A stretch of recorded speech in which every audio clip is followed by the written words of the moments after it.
పెనమాక గ్రామస్తులందరికీ నా నమస్కారాలు, అభినందనలు, శుభాభినందనలు. ఉదయం నిద్ర లేస్తానే మీ ఊరికి వచ్చాను. మొదటి తారీఖు మొదటి కార్యక్రమం కొత్త గవర్నమెంట్లో మీ అందరి దయ వల్ల, ఆశీస్సుల వల్ల నాలుగోసారి ముఖ్యమంత్రిగా ప్రమాణ స్వీకారం చేసి మొట్టమొదటి కార్యక్రమం తెలుగుదేశం పార్టీని అభిమానించిన నియోజకవర్గంలో ఏర్పాటు చేశాం. ఎప్పుడు మంగళగిరి నియోజకవర్గం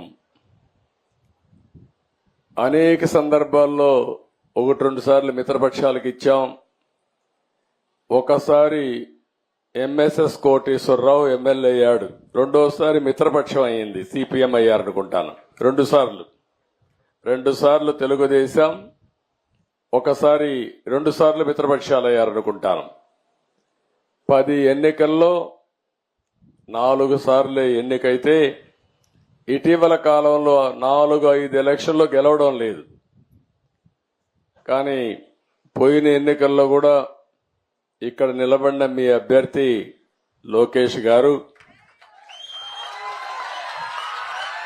ఆ రోజు ఎన్నికల్లో ఓడిపోయినప్పుడు పట్టు వదిలిపెట్టకుండా మళ్ళా ఇదే నియోజకవర్గంలో పట్టు సాధించాలని కష్టపడి మీ అందరి అభిమానం చూరుకొని ఈరోజు ఒక విధంగా చెప్పాలంటే మంచి నియోజకవర్గాలు గాజువాక, అదే మరికి 95,000 మెజారిటీ అక్కడ. ఇంకొక పక్కన భీములి, తెలుగుదేశం పార్టీకి ఎప్పుడు కూడా కంచుకోట, అక్కడ 94,000 93,000 మెజారిటీ. మూడో నియోజకవర్గం మంగళగిరి, 92,000 మెజారిటీ. నేను ఇక్కడికి వచ్చానంటే తెలుగుదేశం పార్టీని అభిమానించిన మిమ్మల్ని గౌరవించే బాధ్యత మాకుంది. భవిష్యత్తులో కూడా ఒక విషయం మీరందరూ గుర్తుపెట్టుకోవాలి, అందరికీ న్యాయం జరగాలి.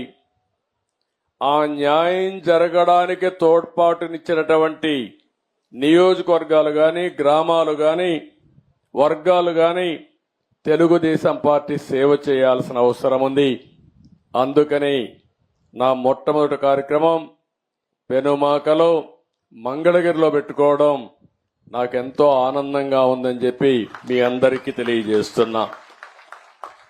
మొన్న జరిగిన ఎన్నికలు ఒక హిస్టారికల్ ఎన్నికలు ఇవి. నేను 10 ఎన్నికలు చూశాను. 10 ఎన్నికల్లో ఎప్పుడూ జరగని విజయం. ఒక అసెంబ్లీ ఎన్నికల్లో 95,000 మెజారిటీ, మంగళగిరి లాంటి నియోజకవర్గంలో 91,000 మెజారిటీ. నేను ఒకప్పుడు 60,000-50,000 వస్తేనే కుప్పంలో బ్రహ్మాండంగా వచ్చిందనుకునే పరిస్థితి నుంచి ఇప్పుడు 90,000 95,000 మెజారిటీలు వచ్చేసే పరిస్థితికి వచ్చాయి. దీనికి అంతటి కారణం ఒక్కసారి మీరు ఆలోచించుకుంటే, రాజకీయ విశ్లేషణ చేస్తే 5 సంవత్సరాలు పరిపాలన ఒక పీడ కళ, రాష్ట్రాన్ని పట్టి పీడించి ఎన్ని ఇబ్బందులు కలిగించాలనో ఈ విధంగా కూర్చొని ఆనందంగా మాట్లాడుకున్న రోజు కూడా లేదు. 5 ఏళ్లు ఉందా ఎప్పుడన్నా అడుగుతున్నా. నిద్ర లేస్తే టెన్షన్, ఎప్పుడు ఎవడొస్తాడో మన ఇంటికి తెలియదు. మొన్నటి వరకు మా పోలీసులు గోడ దూకి వచ్చేవాళ్ళు, ఇప్పుడు గోడ దూకే పని ఉండదు. ఇంకెక్కడ అరెస్టుల కోసం ఎందుకు వచ్చారో తెలియదు. పోనీ మీ ఇంట్లోకి వస్తే వస్తారు, అది కూడా తప్పే, రాకూడదు. గౌరవంగా బ్రతకాల మనందరం. మా ఇంటికి కూడా ఎప్పుడు వస్తారో తెలియదు వీళ్ళు. అంటే ఎంత భయంకరమైన వాతావరణం అంటే అంత భయంకరమైన వాతావరణంలో ఒక్కరని కాదు, అధికారులు అట్నే బతికారు, ప్రజలు అట్నే బతికారు, రాజకీయ నాయకులు అట్నే బతికారు. చాలా భయంకరమైన పరిస్థితి. ప్రజాస్వామ్యంలో అంతిమ న్యాయ నిర్ణేతలు ప్రజలే. ఇప్పుడు నాకు అర్థం కావడం లేదు, మీరందరూ కూడా ఓట్లు వేశారు, బ్రహ్మాండంగా వేశారు. ఈరోజు మిరాకిల్ జరిగిపోవాలి, రాత్రికి రాత్రి అని ఆలోచిస్తున్నారు. మీరందరూ అన్నీ అయిపోవాలనుకుంటున్నారు. నేను నిన్న మొన్న పార్టీ ఆఫీస్కి వెళ్ళాను. పార్టీ ఆఫీస్కి వెళ్తే విపరీతంగా ప్రజలు వచ్చేసే పరిస్థితికి వస్తున్నారు. 5 ఏళ్లు అణగదొక్కారు, ఫ్రస్ట్రేషన్లో ఉన్నారు. నిజమైన స్వాతంత్రం వచ్చిందని ప్రతి ఒక్కరూ రోడ్డు మీదకి వచ్చే పరిస్థితికి వచ్చారు. ఆ ఉత్సాహంలో నేను మీటింగ్కి పోతే, ఆఫీసుకు పోతే వేల మంది వచ్చేస్తా ఉంటే వాళ్ళని ఎట్లా పరామర్శించాలో నాకే అర్థం కాని పరిస్థితి ఉంది. ఒక పక్క సమస్యలు, ఒక పక్క ఉత్సాహం, రెండూ కలిపిన తర్వాత ఇవన్నీ జరిగే పరిస్థితి వచ్చింది.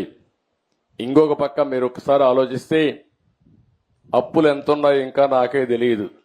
ఎతుకుతున్నా రికార్డ్స్ అన్ని, వ్యవస్థలు ఎక్కడున్నాయో నాకే తెలియదు. అధికార యంత్రాంగం మొరేలు కూడా దెబ్బతినింది. బయట వాళ్ళు వచ్చి పెట్టుబడి పెట్టాలంటే భయపడే పరిస్థితికి వచ్చేసారు. మళ్లీ ఈ దుర్మార్గుడు వస్తే ఏమవుతుందని భయపడిపోయే పరిస్థితికి వచ్చారు. అంటే ఇవన్నీ కూడా ఒక రాష్ట్రం యొక్క బ్రాండ్ కూడా దెబ్బతినింది. ఎంతో మంది ముఖ్యమంత్రులు చూశాను నేను. చాలా మంది వచ్చారు, చాలా మంది ఓడిపోయారు, చాలా మంది వెళ్లారు. కానీ ఒక వ్యక్తి ముఖ్యమంత్రిగా పనికి రాడు, అలాంటి వ్యక్తి వచ్చాడని 5 ఏళ్లు నిరూపించిన ఏకైక వ్యక్తి మొన్నటి వరకు నాడు పేరు కూడా నేను చెప్పకూడదు, కానీ అలాంటి వ్యక్తి తను. అంటే ఇప్పుడు నేను నిరూపించాలి ఎలాంటి వ్యక్తులు ముఖ్యమంత్రిగా ఉండాలో, దానికి ఆదర్శంగా నేను నిరూపించాల్సిన బాధ్యత నా పైన ఉంది. ఇప్పుడు ఈ రెండు కాంట్రడిక్షన్. మొన్నటి వరకు మీరు చూస్తే పరదాలు కట్టేసేవాళ్ళు, ఎక్కడ పోయినా పరదాలు. ఎక్కడన్నా ఒక మురికి కాలువ ఉంటే మురికి కాలువ కూడా పరదా కట్టేసేవాడు కనపడకుండా. దాస్తే దాగుతుందా? మురికి వాసన రాకుండా ఉంటుందా అని అడుగుతున్నా మిమ్మల్ని. సమస్యలు పరిష్కారం చేయడానికి ప్రభుత్వాలు ఉండాలనే గాని సమస్యల్ని దాచిపెట్టి మనసును చంపుకొని బ్రతకడం, లేకుంటే ఇంకొక విధంగా చేయడం కరెక్ట్ కాదని చెప్పి కూడా నేను మీకు తెలియజేస్తున్నా. నేను రాజకీయాలు మళ్లీ మాట్లాడతాను. ఈరోజు వచ్చిన పని గురించి ఒకసారి మీ అందరితో నేను మాట్లాడతాను. ఈరోజు మీరందరూ చూస్తే ఇది ఒక హిస్టారికల్ ఎన్నిక అయితే, ఈరోజు నేను వచ్చింది పెన్షన్ పండుగ. ప్రతి నెల మొదటి తారీఖున మొన్నటి వరకు అన్నారు, మీరు చూశారు, వాలంటీర్లు పెట్టాం కాబట్టి వాలంటీర్లు ఇచ్చారు. ఎన్నికల్లో వాలంటీర్లు వద్దని చెప్పి ఎన్నికల కమిషన్ ఆదేశాలు ఇస్తే ఈ ముసలవాళ్ళని పంచాయతీ ఆఫీసుకి తిప్పి 33 మందిని ఆ రోజు ప్రభుత్వం చంపేసే పరిస్థితికి వచ్చింది. మంచి ఎండలు, మే నెలలో ఎండల్లో తిప్పి దిక్కుదెలిని పరిస్థితిలో ఏప్రిల్, మేలో 33 మంది చనిపోయారు. మేము ఆ రోజు పోరాడాం, అయినా కూడా వినలేదు. ఈరోజు గ్రామ సచివాలయం ఉంది, 1,20,000 మంది ఉన్నారు. 1,20,000 మందిని ఉపయోగించుకుంటే 40-50 పెన్షన్లు ఇస్తే అయిపోతాయి. ఈరోజు అందుకనే ఆ పట్టుదలతోనే గ్రామ సచివాలయ సిబ్బందితో ఒకే రోజు రాష్ట్రంలో అందరికీ పెన్షన్ ఇచ్చే కార్యక్రమానికి శ్రీకారం చుట్టాం. ఎందుకు జరగదో చూపించాలని.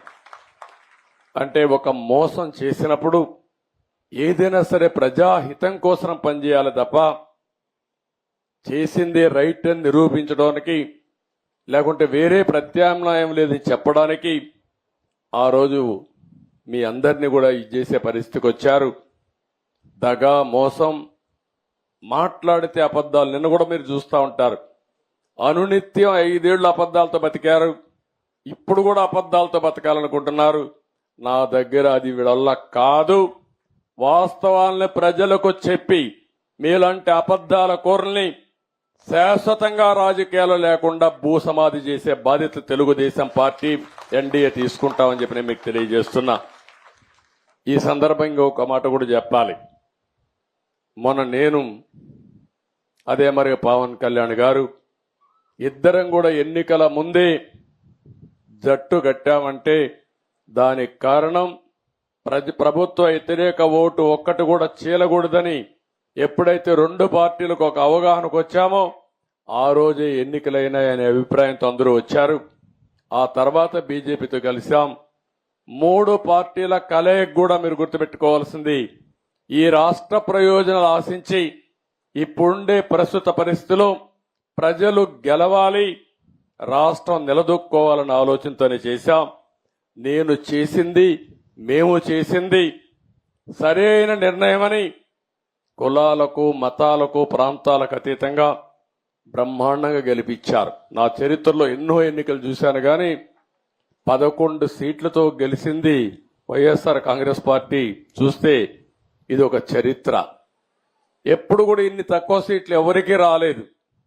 అంటే ప్రజల నిర్ణయం అది.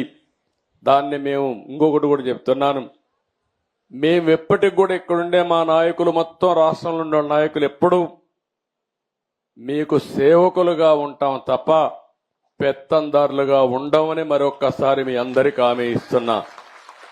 ఎక్కడ పోయినా సింపుల్ గా ఉండడం, ఇదే మరిగా రచ్చబండ మీద కూర్చోవడం, మీ సమస్యలు వినడం, పరిష్కారం చేయడం, ఇది మాకిచ్చింది ఒక బాధ్యత, అంతేగాని ఇది ఒక అధికారం కాదు. ఆ విషయం కూడా మీ అందరికీ గుర్తు చేస్తున్నాను.